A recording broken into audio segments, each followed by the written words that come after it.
దాంతో ఆగలేదు దిశ. అక్కడి నుంచి మీరు ఒకసారి చూస్తే ప్రతి కిలోమీటర్కి నేను ముఖ్యమంత్రిగా ఉన్నప్పుడు ఒక ఎలిమెంటరీ స్కూల్ పెట్టాం, ప్రాథమిక పాఠశాల. 3 కిలోమీటర్లు ఒక అప్పర్ ప్రైమరీ స్కూల్ పెట్టాం. ప్రతి 5 కిలోమీటర్కి ఒక హై స్కూల్ పెట్టాం. మండలానికి ఒక జూనియర్ కాలేజీ పెట్టాం. ప్రతి డివిజన్కి ఒక కోఆప్ ఇంజనీరింగ్ కాలేజ్ పెట్టాం. జిల్లాకు మెడికల్ కాలేజ్, వందలాది కాలేజీలు తీసుకొచ్చాం. ఓసారి పబ్లిక్ పాలసీ అనేది చాలా పవర్ఫుల్ దిశ. ఈరోజు మనం మాట్లాడుకుంటున్నాం. ఈ సభ ద్వారా కొన్ని ఆలోచనలు వస్తాయి. మీరిచ్చే ఆలోచనలు ఏ విధంగా స్ఫూర్తిదాయకంగా భవిష్యత్తులో ఉంటాయంటే కొన్ని ఎగ్జాంపుల్స్ కూడా ఉంటాయి. ఈరోజు మీరు చూస్తే నేను 95లో ముఖ్యమంత్రి అయినప్పుడు మహిళా ఎంపవర్మెంట్ కోసం ఆలోచిస్తూ ఉంటే 2 ప్రధానమైన డెసిషన్, చాలా డెసిషన్ తీసుకున్నాం. అందులో 2 ప్రధానమైన డెసిషన్స్, ఒకటి డాక్రా ఉమెన్ ద్వారా ఎంపవర్మెంట్ చేయాలనేది ఒక నిర్ణయం. రెండో నిర్ణయం విద్య, ఉద్యోగాల్లో, రాజకీయాల్లో మహిళలకు 33% రిజర్వేషన్స్ పెట్టాలని చెప్పి నిర్ణయించాను దిశ. ఆ రోజు చాలామంది యువత నన్ను వ్యతిరేకించారు, అన్నారు ఈరోజు 33% పెడుతున్నారు, ఈ రిజర్వేషన్లో మహిళలు 55-60% వచ్చేస్తారు. మా పరిస్థితి ఏంటంటే నేను ఒక మాట చెప్పాను, మీకు ఇన్ని సంవత్సరాలు అనుభవించారు, ఒకవేళ బ్యాక్లాగ్ ఒకటి ఉంది, కొన్ని రోజులు వాళ్ళకు కూడా వస్తే నష్టం లేదు, మీరు స్వాగతించమని చెప్పాను అధ్యక్ష. నేను గర్వంగా చెప్పగలుగుతున్నా. ఈరోజు నేను చాలా దిక్కులు అడుగుతున్నాను. వైఫ్ అండ్ హస్బెండ్ ఇద్దరు ఐటీ ప్రొఫెషనల్స్ అయ్యారు. ఇది ఆ రోజు పెట్టిన నిర్ణయం వల్ల 33% రిజర్వేషన్ల వల్ల ఆడబిడ్డలు చదువుకోగలిగారు. అంత మునుపుండే సమస్య డౌరీ సమస్య లేదు. ఇప్పుడు రివర్స్ డౌరీ ఇచ్చే పరిస్థితి వస్తున్నారు, ఆడబిడ్డలకు డౌరీ ఇచ్చే పరిస్థితి వస్తున్నారు. డబ్బులిచ్చి కొనుక్కునే కన్యాశుల్కం నేను అనడం లేదు, ఆ పరిస్థితి వద్దు. అలాంటి ఒక రిఫార్మ్, ఒక పబ్లిక్ పాలసీ ఇంపాక్ట్ ఎంత వస్తుందో ఇది ఒక ఉదాహరణ మాత్రం అధ్యక్ష. ఇక్కడే సూర్యకుమార్ గారు ఉన్నారు అధ్యక్ష, మీకు అందరికీ ప్రత్యక్ష సాక్ష్యం. ఆవిడ మీరు చూస్తే 96లో గ్రూప్ 1 సర్వీస్లో సెలెక్ట్ అయింది. నేను 95లో రిజర్వేషన్ తెచ్చాను, మహిళలకు 33%.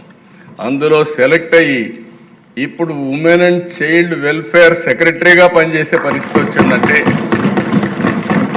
ఆ రోజు బెనిఫిషరీ, ఈరోజు పాలసీ నిర్ణయించే పరిస్థితికి వచ్చింది. అంటే ఒక పాలసీ ఎంత పగడ్బందీగా ఉంటుంది, సమాజంలో ఎంత ఇంపాక్ట్ వస్తుంది, అది చూసినప్పుడు నాకు ఆనందం కలిగింది. నేను మాట్లాడుతూ ఉంటే సార్ మీరు పెట్టిన పాలసీలో నేను కూడా బెనిఫిషరీ అని చెప్పి ఆవిడ హిస్టరీ చెప్పినప్పుడు నేను గర్వపడుతున్నానని చెప్పి కూడా నేను మీకు తెలియజేస్తున్నా. దీనికంటే మీకు ఏం కావాలి సాక్ష్యాలను అడుగుతున్నా. సజీవ సాక్ష్యం, ఒక స్ఫూర్తిదాయకమైన సాక్ష్యం అధ్యక్ష. అలాంటి మంచి కార్యక్రమాన్ని మనం ముందు పోయాం. ఈరోజు మనం ఒకసారి చూసినప్పుడు ఇక్కడే కాదు ప్రపంచం మొత్తం తెలుగు జాతి ముందుకు పోతామంటే అందులో ఆడబిడ్డలు అగ్రస్థానంలో ఉన్నారని చెప్పి కూడా నేను మీకు తెలియజేస్తున్నాను. ఇదే కాకుండా అధ్యక్ష, నేను అనేక సందర్భాల్లో అనేకమైన రిఫార్మ్స్ తీసుకొచ్చాను మహిళల కోసం. ఒక స్టేజ్లో మీరు చూస్తే అధ్యక్ష, మహిళ పుడితే భారం, ఈ అమ్మాయిని ఎట్టమేస్తాం కాబట్టి వివక్షత చూపించే సమయం అది. ఆ రోజు నేను చెప్పాను, మీ పుట్టిన అమ్మాయి మీకు భారం కాదు, ఈ ఇంటికి ఒక మహాలక్ష్మి. అందుకే పుట్టిన ఆడబిడ్డ పేరుతో 5,000 రూపాయలు బ్యాంకులో డిపాజిట్ చేసి పాస్ పుస్తకం ఇచ్చి 18 సంవత్సరాల తర్వాత ఎంత డబ్బులు వస్తుందో ఆ డబ్బులు ఆ అమ్మాయికి ఒక కుటుంబ పెద్దగా కానుక ఇచ్చానని చెప్పి కూడా నేను మీకు తెలియజేస్తున్నాను. ఇటీవల నేను హైదరాబాద్లో అపోలో హాస్పిటల్కి పోతే ఒక బెనిఫిషరీ తీసుకొచ్చి మీరు ఇచ్చిన డబ్బుల వల్ల నేను చదువుకొని ఈ స్థాయికి వచ్చారని చెప్పే పరిస్థితికి వచ్చారు అధ్యక్ష. ఇంకో పక్కన అధ్యక్ష మీరు ఒకసారి చూస్తే ఒక నమ్మకం, ఒక కాన్ఫిడెన్స్ కావాలి. మనందరం ఆలోచించేవాళ్ళం, అమ్మాయిలంటే సైకిల్ దొక్కలేరు, మగవారితో సమానంగా ముందుకు పోకూడదు, లేకపోతే ఎవరన్నా పేరెంట్సే తీసుకెళ్ళాలి, ఇలాంటివన్నీ ఉంటే నేను ఆ ధైర్యాన్ని వాళ్ళలో ఒక నమ్మకాన్ని ఇవ్వాలి. మగపిల్లలు ఆడపిల్లలు తేడా లేదు, అవసరమైతే ఆడపిల్లలే దూసుకుపోతారనే నమ్మకాన్ని ఇవ్వడానికి 8, 9, 10వ తరగతుల విద్యార్థులందరికీ, స్టూడెంట్స్కి అందరికీ, ఆడపిల్లలందరికీ సైకిళ్ళు కొనిచ్చాను అధ్యక్ష. సైకిళ్ళు కొనిస్తే తల్లిదండ్రులు చదువుకోవద్దన్నా మాకు సైకిల్ ఉంది, మేము వెళతామని వచ్చి చదువుకున్న సందర్భం అధ్యక్ష. అలాంటి ధైర్యాన్ని ఇవ్వగలిగాం. ఇంకో పక్కన అధ్యక్ష స్పీకర్గా కూడా ప్రతిభా భారతిని పెట్టాం. నేను పెట్టిన ఉద్దేశం కూడా ఆ రోజు ఇక్కడ కూర్చున్న వాళ్ళు అధ్యక్ష అన్నప్పుడు ఒక మహిళా స్పీకర్ని చూస్తే గౌరవం పెరుగుతుంది, ఆడబిడ్డల్లో కూడా ఒక నమ్మకం వస్తుందనే ఉద్దేశంతో ఆ రోజు పెట్టాం. ఈరోజు అధ్యక్ష president of India Narendra Modi గారి నాయకత్వంలో ఒక మహిళ దేశ రాష్ట్రపతి, ఒక ఆర్థిక మంత్రి నిర్మలా సీతారామన్ గారు, ఇక్కడ ముగ్గురిని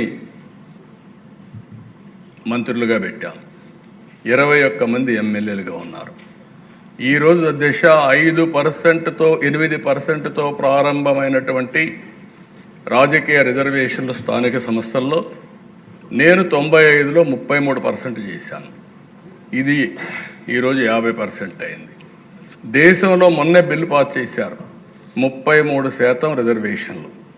నెక్స్ట్ అసెంబ్లీకి వచ్చే లోపల డీలిమిటేషన్స్ అయిపోతే ఈ రిజర్వేషన్లు వస్తే 33% ఆడబిడ్డలు ఈ చట్టసభలో ఉంటారు.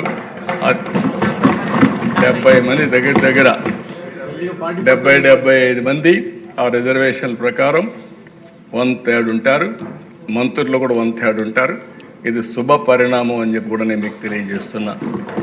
ఏదైతే నేను చెప్పానో రాజకీయంగా, ఆర్థికంగా ఈ రెండు పైకి వస్తే సామాజికంగా ముందుకు పోయే పరిస్థితి వస్తుంది. అది జరుగుతుంది.